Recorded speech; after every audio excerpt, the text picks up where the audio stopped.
Assalamualaikum warahmatullahi wabarakatuh. Pada kali ini saya akan menjelaskan tentang tata nama senyawa dan persamaan reaksi. Nah, di sini saya akan membahas pertama tentang aturan tata nama senyawa, kemudian senyawa yang mudah larut dan sukar larut, bilangan oksidasi, dan soal tata jawab. Pertama, saya akan membahas mengenai aturan tata nama senyawa. Nah, di sini ada 3 jenis senyawa. Pertama, senyawa yang terbentuk dari unsur logam dan non-logam, kemudian non-logam dengan non-logam, dan senyawa karbon. Nah, untuk aturan tata nama ini, yang pertama mengenai tata nama senyawa logam dan non-logam. Jadi ada dua, pertama penamaan secara biner dan penamaan secara poliatomik. Untuk penamaan secara biner ini, logam memiliki satu jenis muatan saja atau logam memiliki lebih dari satu jenis muatan. Kemudian ada juga penamaan secara poliatomik. Pertama, saya membahas mengenai penamaan senyawa biner dari logam dan non-logam, di mana logam memiliki satu jenis muatan saja. Dalam penamaan senyawa biner dari logam memiliki satu jenis muatan dengan non-logam, nama logam dituliskan di depan atau didahulukan. Kemudian diikuti dengan anion atau yang bermuatan negatif berakhiran ida. Maksud dari logam yang adalah misalkan sini ada H- tidak ada H2-, I- tidak ada I2- atau I3-. Nah, di sini sedangkan Fe besi memiliki dua jenis muatan, bisa Fe2+ atau Fe3+. Contoh dari anion yang monoatomik. Misalkan dikatakan monoatomik itu jika dia memiliki satu jenis muatan saja. Misalkan C4- karbida, Se2- selenida gitu ya. Nah, ini jadi contoh suatu senyawa. Misalkan saya punya senyawa Kh, kalium hidrida. Jadi yang jadi logamnya adalah kalium, yang jadi non logamnya adalah hidrogen. Jadi yang bagian anionnya yang H- itu berakhiran ida. Ada juga CaO, kalsium oksida. Jadi di sini Ca menjadi logamnya, oksida menjadi non logamnya. Begitu seterusnya ya. Dalam penamaan suatu senyawa yang terdiri dari non-logam dan logam memiliki jenis muatan lebih dari satu, ada dua cara. Yang pertama dengan cara lama, penamaan unsur menggunakan nama Latin, unsur yang memiliki muatan lebih kecil berakhiran O, sedangkan unsur yang dengan muatan paling besar berakhiran I, sedangkan untuk nama anion berakhiran ida. Kuproklorida. Kalau CuCl2 karena ini kan jadi Cu2+ ya, Cl- jadi kupriklorida. Kalau ini Fe2+ Cl- ferroklorida, Fe3+ ferriklorida. Cara baru atau cara stoknya yaitu penamaan unsur menggunakan nama Indonesia diikuti tata cara tanpa jarak dalam hukum besarnya muatan dengan huruf Romawi. Misalkan di sini saya punya senyawa kromium bermuatan 12, sehingga namanya adalah ketika membentuk senyawa dengan CRS, jadi namanya adalah kromium 2 sulfida. Kenapa 2? Karena S2-. Jadi kalau itu jadi Cr2+ S2-. Kalau jadi senyawa namanya CRS. Jadi kromium 2 sulfida. Kalau misalkan ini, bagaimana kalau kromiumnya muatannya 13, jadi kromium 3. Cr2S3 jadi kromium 3 sulfida. Misal ini ada Fe2+ bereaksi dengan Cl- membentuk senyawa FeCl2 bernama F besi 2 klorida. Ingat, angka Romawi 2 atau 3 adalah muatan positif ion logam, bukan indeks dalam rumus kimia. Nah, kemudian kita membahas tentang bilangan oksidasi. Bilangan oksidasi suatu unsur dalam senyawa sama dengan jumlah elektron yang telah dilepaskan ataupun ditangkap diikat oleh atom unsur pada pembentukan suatu senyawa.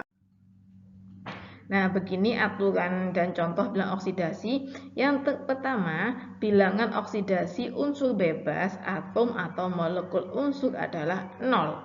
Jadi bilangan oksidasi NaCl2O2 seperti ini adalah 0 karena dia tidak bermuatan. Jadi bilox dari suatu senyawa atau unsur adalah 0.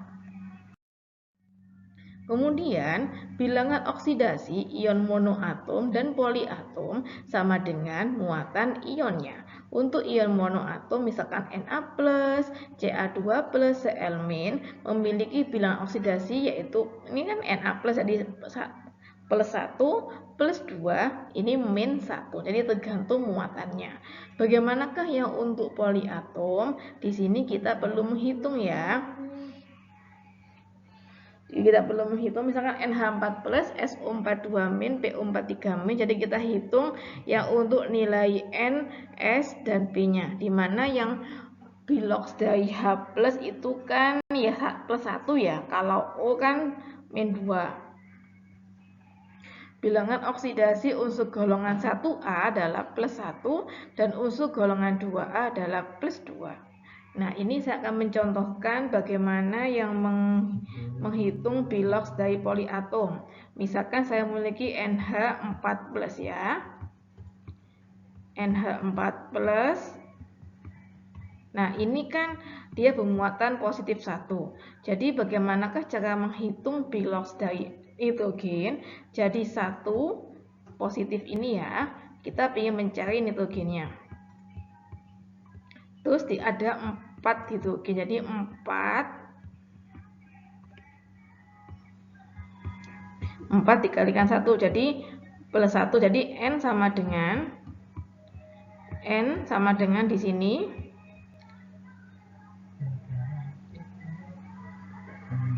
jadi 1 ininya, terus ini kan 4 ya, ini ya, ini nggak bisa tulis ya, ini 4, nanti ketemu adalah plus 1 sininya. Kemudian bagaimanakah unsur golongan 6A pada senyawa biner adalah min 2, golongan 7A adalah min 1. Jadi bisa dilihat dari muatannya ya. Misalkan di sini bilangan oksidasi unsur S pada senyawa Na2S dan MgS adalah min 2. Ini bilangan oksidasi unsur Cl pada NaCl, KCl, MgC adalah min 1. Nah, ini seperti ini ya. Ini plus 1, plus 2, ini min 1, plus 3, ini min 2. Dilihat dari muatannya. Kayak ini plus 1, ini min 2, ini sama dengan min 3.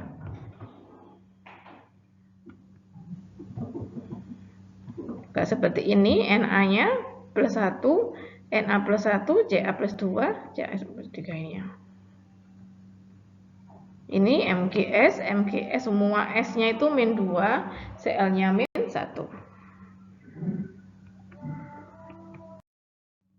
Bilangan oksidasi unsur H pada senyawanya adalah plus 1. Misalnya bilangan unsur H pada H2O, HCl, H2S, NH3 adalah plus 1. Kalau misalkan dia dengan unsur hidrida, dia adalah min 1. Jadi di sini misalnya bilangan oksidasi unsur H pada NaH, CaH2, AlH3 adalah min 1. Jadi posisinya ini hidrogen ini bisa menjadi kation maupun anion. Kalau jadi kation dia plus 1, kalau jadi anion dia min 1. Kemudian bilangan oksidasi unsur oksigen pada senyawa min 2 adalah min 2, kecuali dengan senyawa biner dengan F. Bilangan oksidasi unsur menjadi plus 2. Kenapa seperti itu? Kita melihat dulu dia berikatan dengan siapa. Kalau misalnya dia berikatan dengan yang yang lebih besar, jadi yang lebih besar itu negatifnya dia mengikuti itunya ya. Jadi dalam senyawa superoksida, bilangan oksidasinya adalah min setengah. Jumlah bilangan oksidasi untuk semua atom unsur dalam molekul atau senyawa adalah 0. Jumlah bilangan oksidasi untuk atom atau unsur membentuk ion poliatom sama dengan muatan ion poliatomnya. Misalnya, ion NH4+ mempunyai jumlah bilangan oksidasi unsur N adalah -3, sedangkan hidrogennya adalah +1. Nah, ini. Hanya kan +1, ini hanya -1, ini -1 juga, ini juga -1. Ya tergantung posisinya dia sebagai apa. Kalau dia sebagai kation di depan dia +1, kalau sebagai anion yang belakang ini dia -1. Ini Cl2O-, F2O-. Jadi posisinya itu dia kalau berikatan dengan yang lebih atau negatif dibandingkan oksigen, dia menjadi +2. Yang ini F2O jadi +2 kan ya. Nah, ini NaCl kan, ini kan kalau untuk senyawa atau unsur dia 0 ya, biloxnya jadi +1 -1. Ini F2O3 +3 -2. Jadi ini dihitung sendiri, ini sudah ada kok dulu di SMA, nanti saya akan buka lagi ya. Kemudian bagaimana untuk senyawa karbon? Senyawa karbon adalah senyawa yang mengandung tidak hanya unsur karbon dan hidrogen, tetapi juga unsur lain seperti oksigen, nitrogen, sulfur, fosfor, atau halogen. Nah, karbon sebagai unsur pokok memiliki keistimewaan sebagai berikut. Pertama, dia itu memiliki elektron valensinya sama dengan 4, membentuk 4 ikatan valensi. Seperti ini ya, karena dia punya tangan 4 seperti itu. Yang kedua, dapat membentuk rantai karbon, yaitu ikatan antara atom karbon yang satu dengan atom karbon. Sekian penjelasan tentang tata nama senyawa. Jika ada yang kurang dipahami, silakan diskusikan. Terima kasih.